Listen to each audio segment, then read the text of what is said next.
You enter Philadelphia looking like a person who has already lost. Your clothes are dirty from days of travel. Your pockets hold almost nothing. You have no home, no job, and no friend waiting at the end of the street. Under one arm you carry a large roll of bread. Under the other arm you carry another. You eat a third as you walk through the unfamiliar city. Tired, hungry, and unsure where you will sleep. A young woman standing in a doorway watches you pass. She does not see a future statesman, scientist, inventor, writer, or diplomat. She sees an awkward 17-year-old runaway with bread under both arms and no plan that anyone sensible would trust. One day, your face will appear on American money. Your experiments will change the way people understand the natural world. Your words will help shape a new nation. Kings, philosophers, merchants, and revolutionaries will seek your company. But today, nobody knows your name. Today, you are about to experience the life of Benjamin Franklin. You are born in Boston in the winter of 1706, into a household that is always full. Your father, Provident, Josiah Franklin, has children from 2 marriages, and you grow up as one of the youngest in a family so large that silence is rare and privacy is almost impossible. The house smells of wax, soap, food, damp clothing, and work. There is always another mouth to feed, another task waiting, another person speaking over the table. Your father makes candles and soap. It is honest work, but it does not promise wealth. He has intelligence, practical judgment, and a talent for understanding people, yet the needs of his family keep him close to his trade. Neighbors come to ask his advice. Disagreements are brought to him because people trust his judgment. At the dinner table, he prefers useful conversation to complaints about the food. Long before you understand politics, science, or business, you learn that a respected person does not need a grand title. A clear mind can give authority to an ordinary life. At first, your family imagines that you might enter the ministry. You attend school and quickly show a love of reading, but money decides what ambition cannot. Formal education becomes too expensive. By the age of 10, you leave school and begin helping in your father's candle and soap shop. You hate the work. The smell clings to your clothing. The repetitive labor feels like a sentence. You look toward the harbor and imagine the sea. Ships come and go, carrying people beyond the narrow limits of Boston. You want movement, discovery, and independence. Your father sees the danger in that desire and refuses to let you become a sailor. He begins taking you through the workshops of different trades, hoping that some practical craft will hold your attention. What holds you is not a tool. It is the printed word. Books become your first great hunger. You borrow whatever you can find and sit awake late into the night, reading by weak light, careful to return each borrowed volume before it is missed. You do not have a university. You build one inside your own mind. Essays teach you how arguments are shaped. History teaches you how power moves. Philosophy gives names to questions you have already begun asking. Every book becomes a door that poverty cannot close. When you are 12, your older brother James returns from England with a printing press and begins publishing. Your father decides that printing may suit you. You sign an apprenticeship that is meant to bind you to your brother until you are 21. The print shop changes everything. Ink stains your hands. Metal type must be arranged letter by letter. Paper is expensive. Mistakes are visible. Deadlines are relentless. And words can anger people who possess far more power than the printer who places them on the page. You learn the machinery of public opinion before most boys your age have learned how to earn a living. You also gain access to more books. The shop connects you to writers, merchants, political arguments, and the growing appetite for news. You study the essays in English periodicals and decide to improve your own writing by imitation.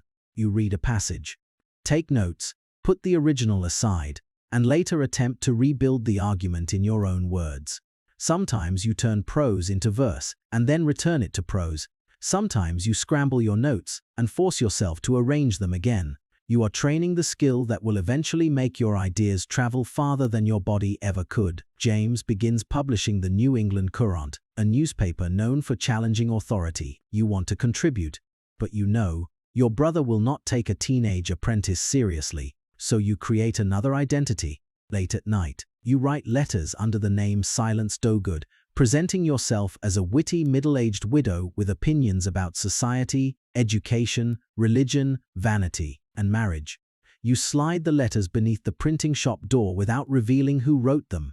James and his friends read them with delight. The letters are printed. Readers ask for more. Some even express interest in marrying the mysterious widow. You listen while adults praise the mind behind the letters. They do not know that the author is standing beside them, setting type. For a time, the secret feels like triumph. Then you reveal it. The praise does not become the respect you expected. Your brother is not pleased that his apprentice has fooled him. The relationship between you becomes harsher. James can be severe, and you become increasingly unwilling to accept his authority. When the newspaper angers the Massachusetts government and James is jailed, you manage the publication. Later, officials forbid him from printing the paper, and a legal trick places the newspaper temporarily under your name. The arrangement gives you a glimpse of independence, but it also creates an opening. You decide to run. Leaving an apprenticeship without permission can damage your reputation and make legal employment difficult. James warns printers in Boston against hiring you. Your father will see your escape as a betrayal. You are 17, and the choice before you is frighteningly simple. Remain where your future has already been decided, or leave with no guarantee that another future exists. You leave. The journey is not heroic while it is happening. It is wet, uncomfortable, expensive, and uncertain. You travel first toward New York, hoping to find printing work. None appears. You are directed toward Philadelphia and continue through difficult weather and rough transportation. At one point, a storm forces a boat to struggle through the night. You arrive exhausted and nearly empty-handed. Then comes the scene that people will remember long after the hunger is gone. You buy 3 large rolls of bread because you do not understand the local prices. With no room in your pockets, you carry 2 and eat the third while walking through Market Street. You pass the home of the Reed family. Deborah Reed sees you from the doorway and thinks you look ridiculous. She will one day become your wife. For now, you need work. You find your way to a printing shop operated by Samuel Keimer. The shop is disorganized, and its owner is eccentric, but your skill is obvious. Philadelphia has given you what Boston would not, a beginning that belongs to you. If you enjoy stepping inside the lives of people who shaped history, stay with this story.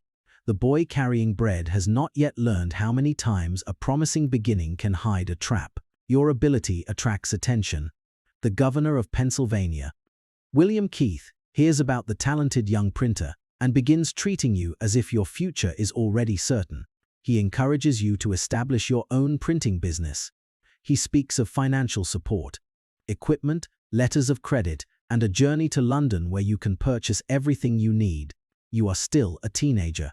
A colonial governor is praising your talent. His confidence feels like proof that your risk has been rewarded. You return briefly to Boston, hoping for your father's support. Josiah Franklin listens but does not trust the governor's promises. He sees that you are capable, but he also sees that you are young. He refuses to finance the plan.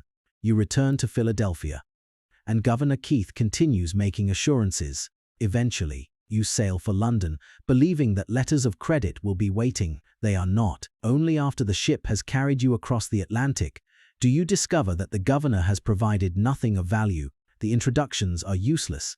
The promised support does not exist. You are alone in London, thousands of miles from home, with no business equipment and no easy way back. This becomes one of the most important disappointments of your life. You could spend your energy demanding justice from a man who is not present. You could allow humiliation to define you. Instead, you return to the one skill that has already saved you. You find work in London printing houses. The city is enormous compared with Boston and Philadelphia. Its streets are crowded with commerce, poverty, politics, pleasure, and temptation. You work among printers who spend much of their wages on beer. Convinced that alcohol gives them strength, you drink water and argue that bread and water can provide more useful energy at lower cost. Your co-workers call you the Water American. You carry heavy forms of type with ease and build a reputation for endurance. You also make mistakes. You spend money unwisely at times.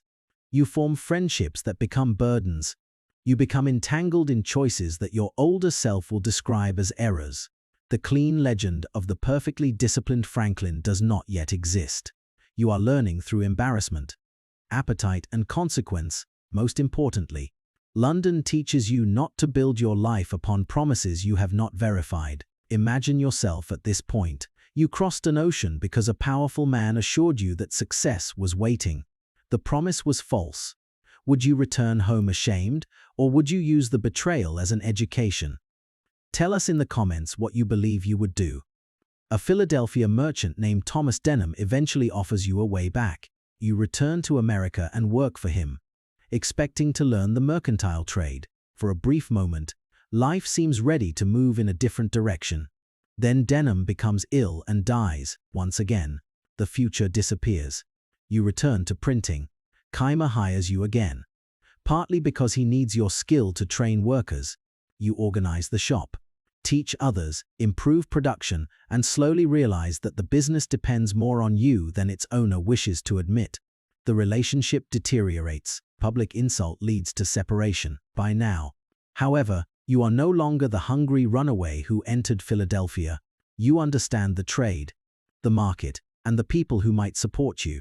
You form a partnership with Hugh Meredith and open a printing house. The beginning is fragile. Equipment costs money. Credit depends upon reputation. Competitors already exist. A single failure can convince customers that you are unreliable. You respond by making industry visible. You dress plainly. You avoid expensive entertainments. You push paper through the streets in a wheelbarrow so that neighbors can see you working. You are not merely laboring. You are building a public story about the kind of person you are.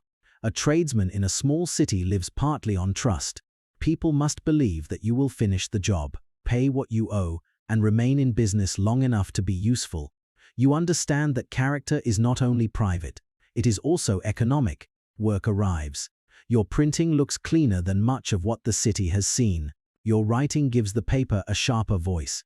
You acquire the Pennsylvania Gazette and transform it into an influential publication. News, essays, advertisements, humor, and political argument pass through your hands. You are now shaping what people discuss at taverns, homes, shops, and government meetings. You also repair old obligations. Years earlier, you had borrowed money and made promises while still immature. As your circumstances improve, you repay debts. The act is practical, but it is also part of the identity you are constructing. You want independence, and independence requires that no unpaid past can easily claim ownership of your future. Buffed, Deborah Reed has not forgotten the awkward young traveler carrying bread. During your absence in London, her family encouraged her into an unhappy marriage with another man who later disappeared. Legal uncertainty surrounds her status. In 1730, you and Deborah form a common law marriage and begin building a household together. She becomes an essential partner in your rise, while history will place your face on currency and your name on institutions. Much of the daily stability that allows you to work comes from her labor, management, and endurance. She helps operate the shop and store, manages household affairs, and remains in Philadelphia during your long absences abroad. The public story of a self-made man is never entirely made by one person. Your household includes your son William, whose mother is not Deborah, and whose origins remain uncertain, and later your daughter Sarah. A son named Francis is born to you and Deborah, but dies in childhood from smallpox. The loss stays with you years later. You will write with regret that you had delayed having the child inoculated. Even the man celebrated for reason and science can discover too late that hesitation carries a price. As your business strengthens, you create a circle called the Junto. It is a club of tradesmen and thinkers who meet to improve themselves and their community. Members discuss morals, business, politics, and natural philosophy. They ask what problems exist in the city, who deserves help, what useful knowledge can be shared, and how cooperation can accomplish what individuals cannot. The Junto becomes one of your most powerful inventions. Although it is not a machine, it is a network of practical trust. From this circle grows the idea of a subscription library. Books are expensive, and private collections limit knowledge to those who can afford them. You and your associates create a system in which members contribute money and share access to books. The Library Company of Philadelphia becomes a model for expanding knowledge through cooperation. This pattern will repeat throughout your life. You see a public problem, design a practical structure, persuade others to participate, and often arrange the project so that it does not appear to belong only to you. You learn that people resist helping another person's glory but are more willing to support a shared cause. You organize a volunteer fire company because a burning building threatens more than its owner. You encourage better street cleaning and lighting. You support the creation of a hospital. You help develop an academy that will eventually become the University of Pennsylvania. You take part in forming a philosophical society where knowledge can be exchanged across distance and profession. None of these projects begins with a throne, an army, or inherited wealth. They begin with meetings, printed proposals, small contributions, and persistence. Your newspaper gives you influence, but Poor Richard's Almanac gives you a voice that travels into ordinary homes. Beginning in the early 1730s, you publish the almanac under the name Richard Saunders. It contains calendars, weather information, practical advice, humor, and memorable sayings about work, money, time, and human weakness. Some sayings are original, others are old wisdom sharpened for a new audience. The power lies in compression. You learn how to place a lesson into a sentence short enough to remember and repeat. Industry becomes a story people can carry in their minds. Frugality becomes a line spoken at a kitchen table. Time becomes something that can be lost like money. The almanac sells widely. Its success brings income and enlarges your reputation. Yet it also creates an image that can hide the full person. Later generations will remember a severe profit of saving and hard work. The real you enjoys conversation, humor, music, food, flirtation, travel, and social life. You are disciplined, but not joyless, practical, but not simple. Moral ambition and personal contradiction live together in you from the beginning. In your 20s, you decide that ordinary improvement is not enough. You will attempt moral perfection. You create a list of 13 virtues: temperance, silence, order, resolution, frugality, industry, sincerity, justice, moderation, cleanliness, tranquility, chastity, and humility. For each virtue, you write a brief rule. You make a small book with columns for the days of the week and lines for each virtue. Every evening, you mark the faults you believe you committed. The system turns character into an experiment. You focus on one virtue at a time, hoping that repeated attention will form a habit. You create a daily schedule. In the morning, you ask what good you will do that day. In the evening, you ask what good you have done. You divide time among work, study, meals, conversation, and sleep. Then reality defeats the schedule. Order gives you the greatest trouble. Papers gather. Visitors interrupt. Business refuses to obey neat blocks of time. You discover that managing a real printing shop is different from planning an ideal day. Your record fills with marks. Perfection remains beyond reach. At first, failure frustrates you. Then it teaches you something more useful than perfection. A person can become better through an attempt that never becomes complete. You compare yourself to someone polishing an axe who grows tired before the whole surface shines and decides that a speckled axe is acceptable. You remain speckled. Humility becomes the most ironic virtue. A friend tells you that people consider you proud, argumentative, and overbearing.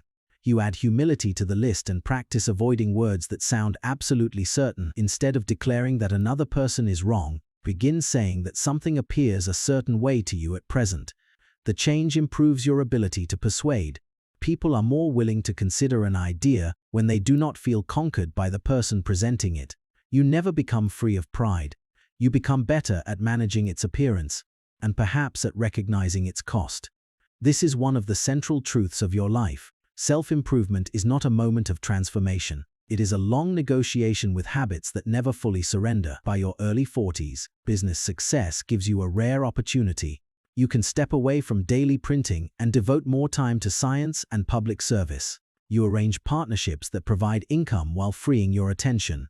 Curiosity now becomes your primary occupation. Electricity is still mysterious. Experimenters create static charges using glass tubes, store them in jars, and observe sparks without fully understanding what they are seeing. You begin corresponding with other investigators and conducting experiments with friends. Your printing background has trained you to observe details, repeat processes, and explain results clearly. You propose a theory of positive and negative electrical charge.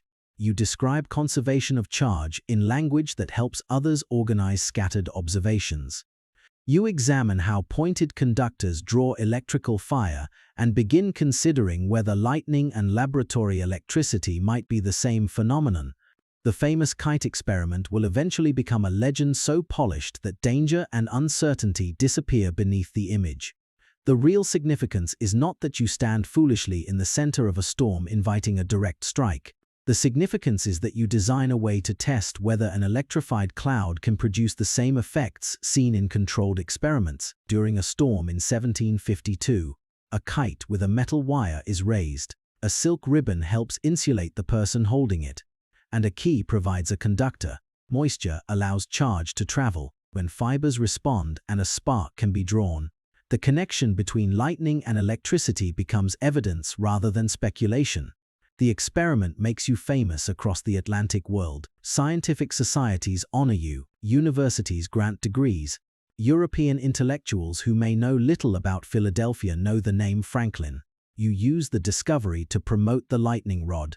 A metal rod placed above a building and connected to the ground can provide electrical charge with a safer path. The invention protects homes, churches, and ships from fire. You do not patent it. You believe that useful inventions should be shared when society has made your own progress possible. You take a similar approach to the improved stove you designed to warm rooms more efficiently while using less fuel. Others profit from manufacturing it. Your reward is usefulness and reputation rather than exclusive ownership. This choice contributes to the Franklin legend, but it also reflects a practical understanding of influence. A widely adopted idea can make its creator more powerful than a guarded idea that produces only private income. Science changes your position in the world. You are no longer merely a colonial printer asking Britain to notice American concerns.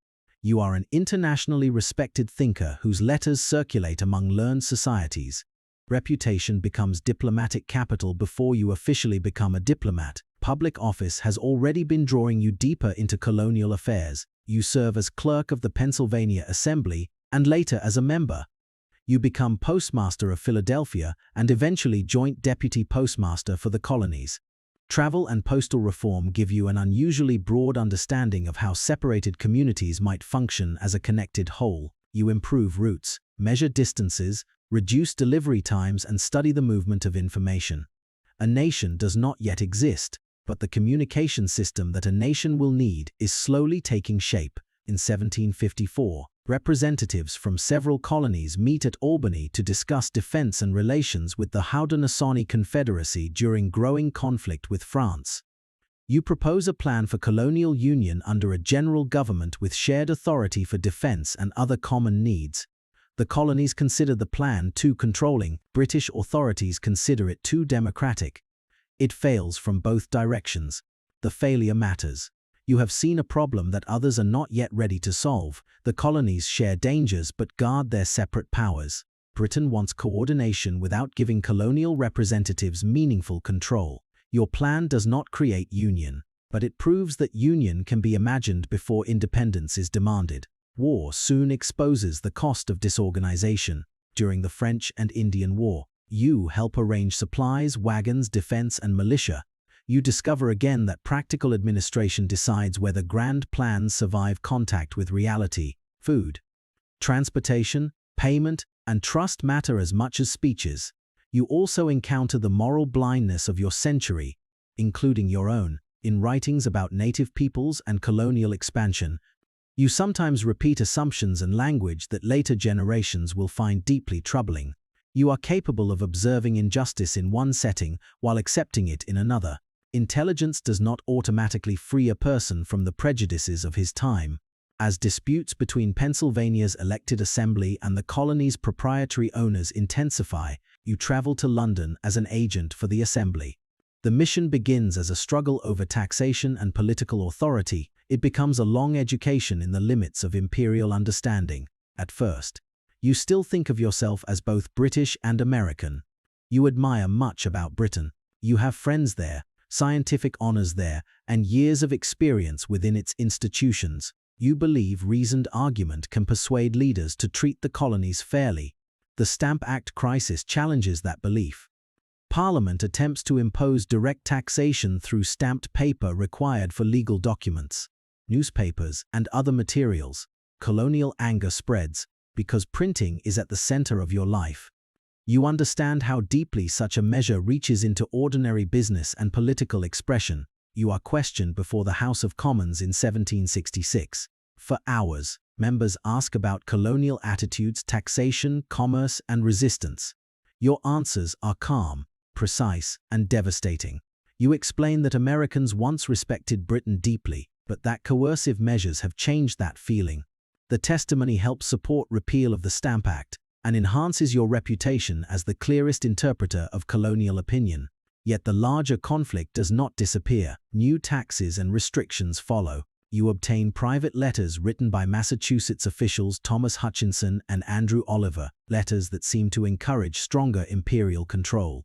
You send them to contacts in Massachusetts with restrictions on publication, hoping they will clarify who has been urging harsh policies. The letters become public. A political explosion follows in London. You are summoned before the Privy Council in 1774, in a crowded chamber. Solicitor General Alexander Wedderburn attacks your character for nearly an hour. The audience laughs.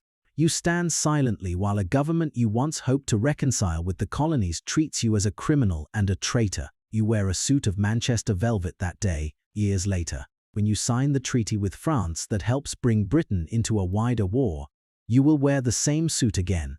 The humiliation marks a turning point.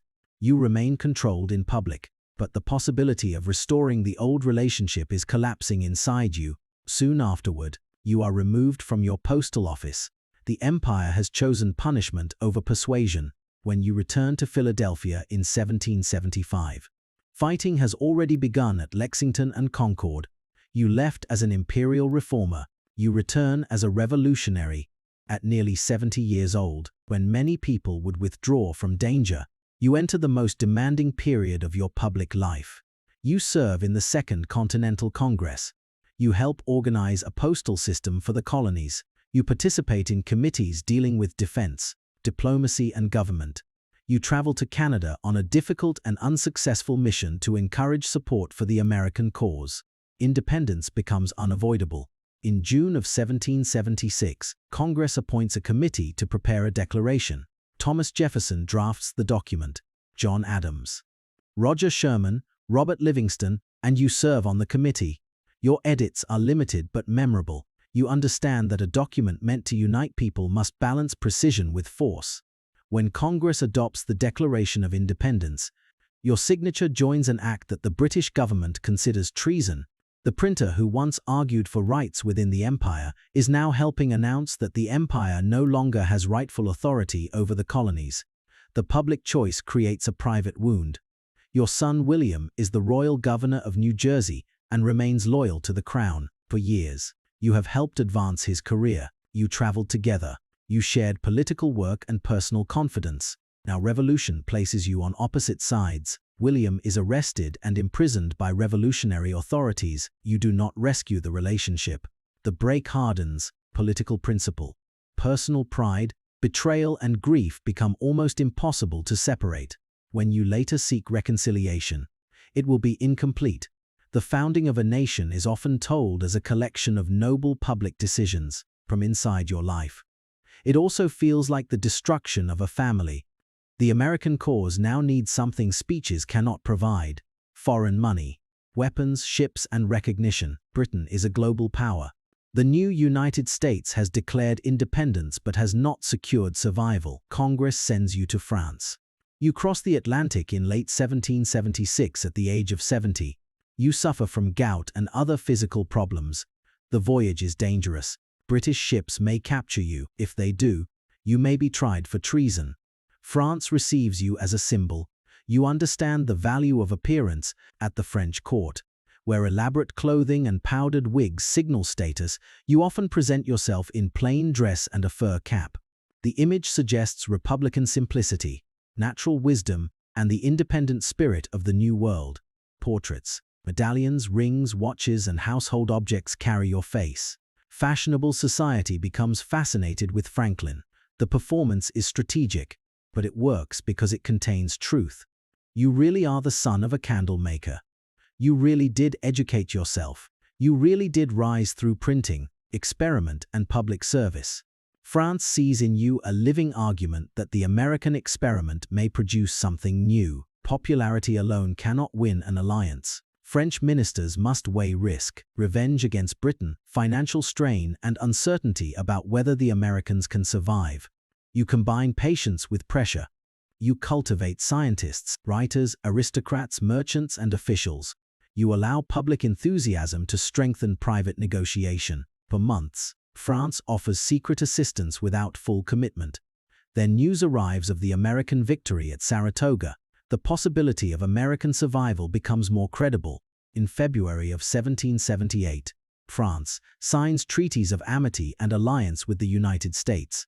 The alliance changes the war. French loans, pripors, troops, weapons, and naval power become essential to the American victory.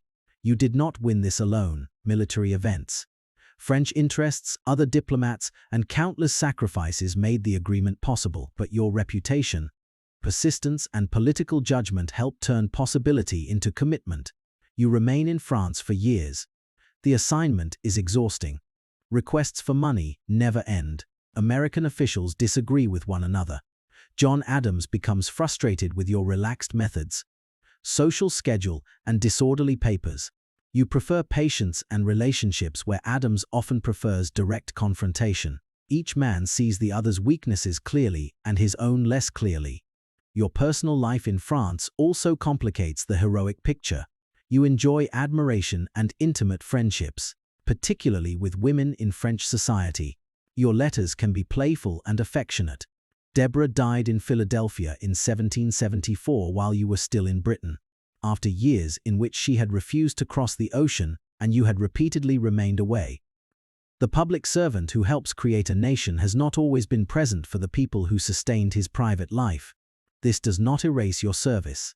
It prevents service from erasing everything else. By 1782, Britain is ready to negotiate peace. You join John Adams, Salus, John Jay, and others in discussions with British representatives. You insist that peace must recognize American independence, boundaries, fishing rights, debts, property, and the treatment of loyalists become matters of intense negotiation.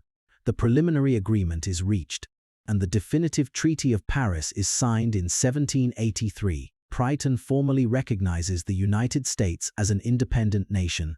Think about the distance you have traveled. At 17, you entered Philadelphia with bread under your arms and no place to sleep. Now, in your late 70s, you help sign a treaty that confirms the existence of a new country. Success does not feel simple. The war has cost lives, divided families, created debts, and left unresolved the contradiction between liberty and slavery. A nation can win independence without fulfilling the meaning of its own words. You return to Philadelphia in 1785. Crowds welcome you. You have become something larger than a private citizen, but less controllable than a monument. Age has weakened your body. Gout causes severe pain. Yet public duty calls once more. In 1787, delegates gather in Philadelphia to revise the national government. The existing Articles of Confederation have proved too weak to manage the problems of the Union. You attend the Constitutional Convention as the oldest delegate. Now 81. You do not dominate the debates. Younger men speak more often and with greater physical strength. Your role is different. You encourage compromise when certainty threatens to break the convention apart. You offer authority without demanding control. At the end, the proposed constitution satisfies no one completely. It does not satisfy you completely. You support it because you have lived long enough to distrust the perfection of your own judgment. You suggest that wisdom can emerge from collective disagreement even when every participant remains partly dissatisfied. Behind the presiding officer's chair is an image of a sun. During the convention, you have wondered whether it represents a rising sun or a setting sun. When the Constitution is signed, you decide that it is rising. The image is hopeful, but hope does not remove contradiction, but part of your life. You owned enslaved people and participated in a society and economy that treated human beings as property. Your newspaper carried advertisements connected to slavery. The man who spoke powerfully about liberty did not apply that principle consistently from the beginning. Over time, your position changes. Contact with abolitionists and with schools for black children challenges assumptions. You become president of the Pennsylvania Society for Promoting the Abolition of Slavery in the final year of your life.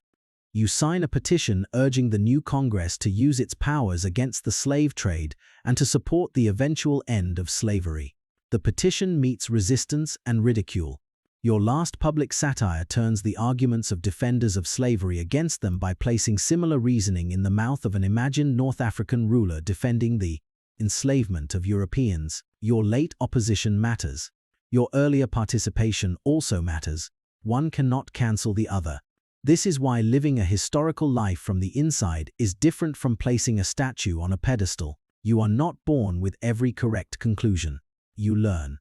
Ignore, rationalize, reconsider, and sometimes change only after benefiting from the injustice you later condemn.